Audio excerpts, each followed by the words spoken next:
బండి భగీరథి ఈరోజు మరోసారి హైకోర్టులో మాత్రం హియరింగ్ జరగబోతుంది. మరి 76 ఫైల్ నంబర్‌గా గూడా ఉంది. మరి ఏం జరగబోతుంది? ఏంటి? ఎందుకంటే ఓ పక్కనేమో పోలీసులు అటువైపు నుంచి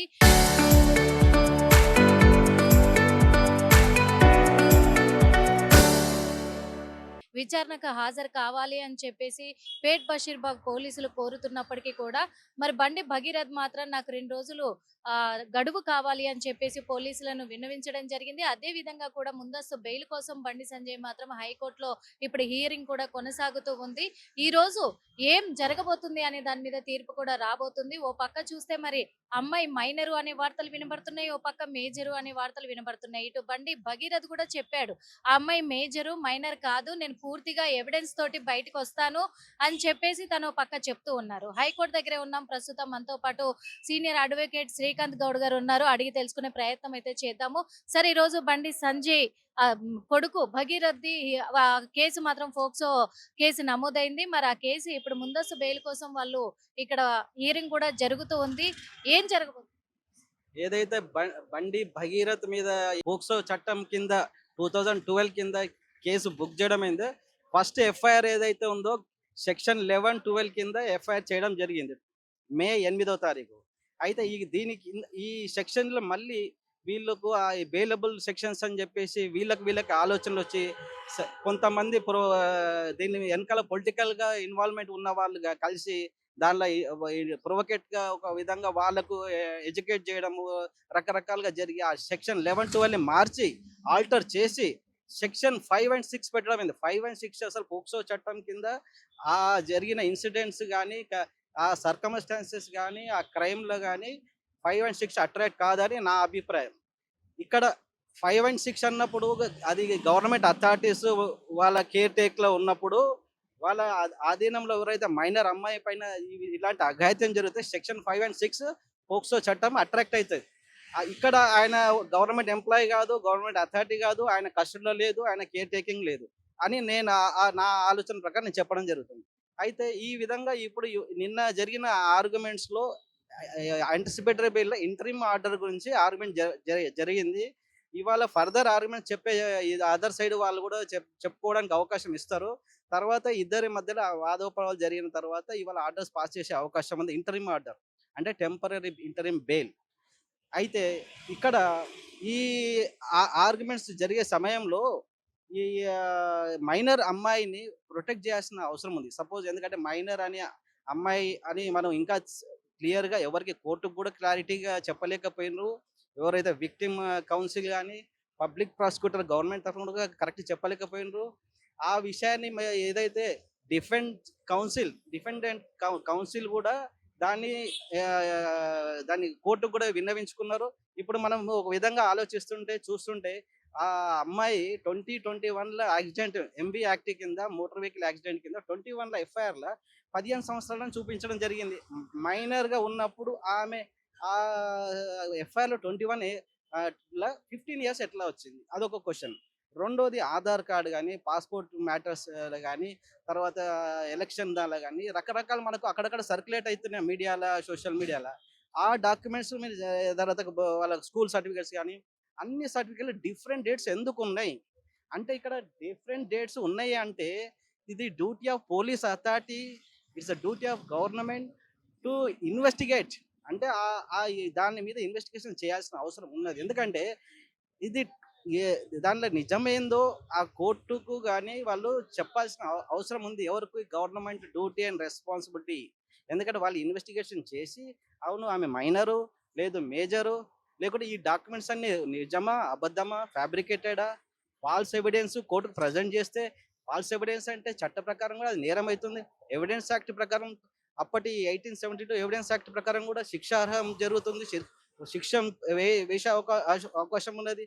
ఇప్పుడు కొత్త చట్టం ఉంది, భారతీయ సాక్ష్య అధిన్యాయం అని కొత్త చట్టం ఏదైతే ఉందో 2023 తీసుకొచ్చిందో సెంట్రల్ గవర్నమెంట్, ఆ చట్ట ప్రకారం కూడా శిక్ష వేసే అవకాశం ఉంది. సపోజ్ ఇది ఈ డాక్యుమెంట్స్ అన్ని ఫ్యాబ్రికేటెడ్, ఫాల్స్ ఉంటే, సపోజ్ ఏదో ఒక్క దగ్గర చిన్న క్లరికల్ టైపికల్ ఎర్రర్ ఉంటే ఓకే, ఒక్కొక్క డాక్యుమెంట్ ఒక్కొక్క డిఫరెంట్ డేట్స్ ఏ విధంగా చూపిస్తుంది. కాబట్టి ఇక్కడ పోలీస్ డ్యూటీ ఏంటంటే టు అసర్టైన్ ది రియాలిటీ.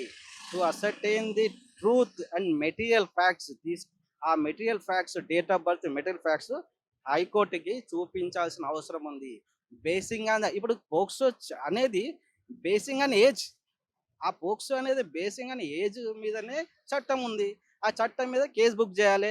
నువ్వు క్వశ్చన్ ఆఫ్ డౌట్ అనేది ఏజ్ ఉంది. ఆ ఏజ్ మీద ఉన్నప్పుడు చట్టం ఎఫ్ఐఆర్ చేసి అది క్వశ్చన్ ఆఫ్ డౌట్ అనేది, సస్పిషన్ అనేది పెట్టుకొని ఎట్లా ఎఫ్ఐఆర్ చేస్తారు? చేసినాక కూడా ఏ చట్టం మీద చేయాలి, ఏ సెక్షన్ కింద చేయాలి, ఇవన్నీ ఉంటాయి. వాళ్ళకి ఒకవేళ మైనర్ అయితే పోక్సో వస్తుంది, మరి మైనర్ కాకుండా మేజర్ అయితే ఇంకో చట్టం వస్తుంది. ఈ విధంగా ఈ విషయంలో ఆనరబుల్ హైకోర్టు కూడా ఇవాళ వాదోపవాదం మళ్ళీ వినడం జరుగుతుంది. వీళ్ళ ఇద్దరి కన్సిడరేషన్ తీసుకొని కోర్టు ఒక ఒక పరిగణనలో వచ్చి ఒక ఆర్డర్స్ ఇచ్చే అవకాశం ఉందని నేను భావిస్తున్నాను. అంటే ఇప్పుడు ఈ రోజు జరగబోయే విచారణలో భాగంగా కూడా మరి ఇక్కడ వాదోపవాదనలు జరగబోతున్నాయి. ఆ వీటిలలో మరి ఇటు బండి భగీరథ సేవ అవుతాడు అనుకోవచ్చా? ఇప్పుడు మనకు ఒక చిన్న ఈ ఇప్పుడు ఏవైతే సస్పిషన్ ఉందో డేట్ ఆఫ్ బర్త్, ఈ డేట్ ఆఫ్ బర్త్ని వాళ్ళు క్లారిఫై చేయకపోతే court May order to come with full details. Court కూడా ఇన్వెస్టిగేషన్ అథారిటీస్కి మీరు ఫుల్ డీటెయిల్స్ తోటి రండి.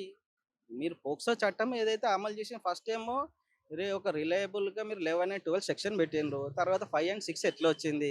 ఇప్పుడేమో డేట్ ఆఫ్ బర్త్ సస్పిషన్ వస్తుంది.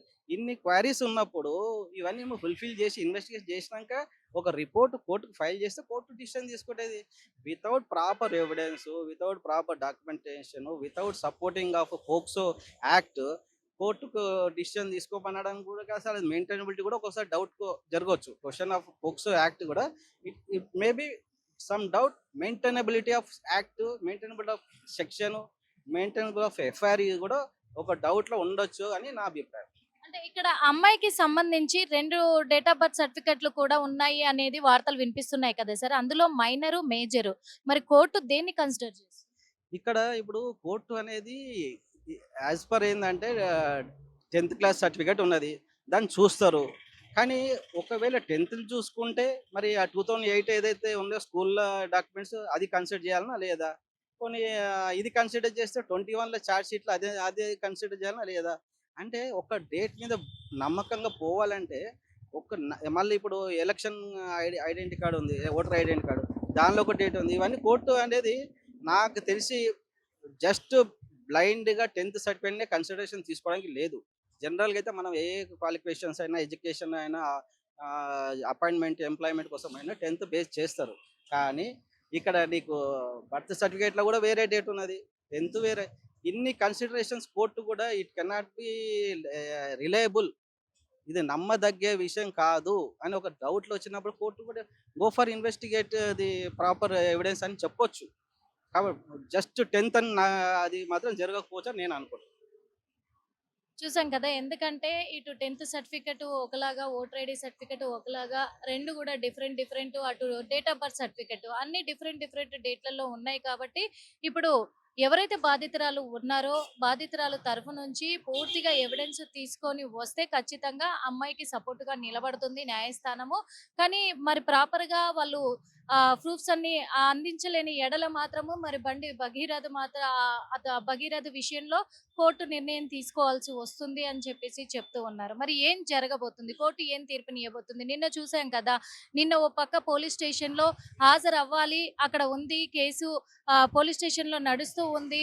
అక్కడి నుంచి నోటీసులొస్తున్నాయని ఇక్కడ భగీరథ్ తరపు నుంచి లాయర్ ఎంతగా కూడా కోర్టు ముందు న్యాయమూర్తి ముందు ఎంతసేపు వాదించినా కానీ లెక్క చేయకుండానే రేపటికి వాయిదా అని చెప్పి ఈ రోజుకు వాయిదా వేయడం కూడా జరిగింది. కాబట్టి మరి ఈ రోజు కోర్టు ఏం తీర్పునియ్యబోతుంది? బండి భగీరథ్ సేవ అవ్వబోతున్నాడా? లేకపోతే జైల్లోకెళ్ళబోతున్నాడా? ఏం జరగబోతుంది అనే దాని మీద చాలా ఉత్కంఠంగా మారింది రాజకీయ రణరంగంలో అనుకోవచ్చు. ఓ పక్క చూస్తే మరి బాధితురాలు తల్లి ఎవరైతే ఉన్నారో తల్లి మాత్రము ఈరోజు ఒక లేఖను కూడా విడుదల చేయడం జరిగింది. మేము మధ్య తరగతి కుటుంబీకులము. మేము ఈ రాజకీయాలతో పోరాడలేము. ధర్మాలతోటి మేము పోటీ పడలేము. కాబట్టి మేము అర్జిస్తున్నాము. మేము ఆవేదన వ్యక్తం చేస్తున్నాము. మేము వేడుకుంటున్నాము. మా కూతురికి న్యాయం జరిపించండి. ఇటు బండి భగీరథ్ సేవ్ అవ్వాలని చెప్పేసి తను శతవిధాలుగా ప్రయత్నం చేస్తున్నాడు. మా అమ్మాయి మాకు చెప్తున్న మాటలు మాకు బాధను కలిగిస్తున్నాయి. మేము తట్టుకోలేకపోతున్నాము. ఒక్కొక్కటి చెప్తూ ఉంటే ఏం జరిగిందనే కోణంలో చెప్తూ ఉంటే మేము తట్టుకోలేని పరిస్థితిని ఎదుర్కొంటున్నాము కాబట్టి మాకు న్యాయం జరిపించండి, నా కూతురికి న్యాయం జరిపించండి అని చట్టాన్ని, న్యాయాన్ని మేము కోరుకుంటున్నామని చెప్తూ ఓ పక్క యువతి తల్లి మాత్రము పెద్ద లేఖని విడుదల చేయడం జరిగింది. మరి కోర్టు ఏం తీర్పునియ్యబోతుంది? బండి భగీరథకి న్యాయం జరగబోతుందా? అంటే తన వైపు ఉండబోతుందా? లేకపోతే తన అన్యాయాన్ని బయట పెట్టబోతుందా? అనేది కూడా వేచి చూడాల్సిన అవసరం అయితే ఉంది అని చెప్పుకోవచ్చు. అదే విధంగా ఇక్కడ న్యాయం గెలుస్తుందా? లేకపోతే రాజకీయం గెలుస్తుందా? ఏది గెలుస్తుందో చూడాల్సిన అవసరం అయితే ఉంది. కెమెరామెన్ గణేష్‌తో నిర్మల ఆర్‌టీవీ.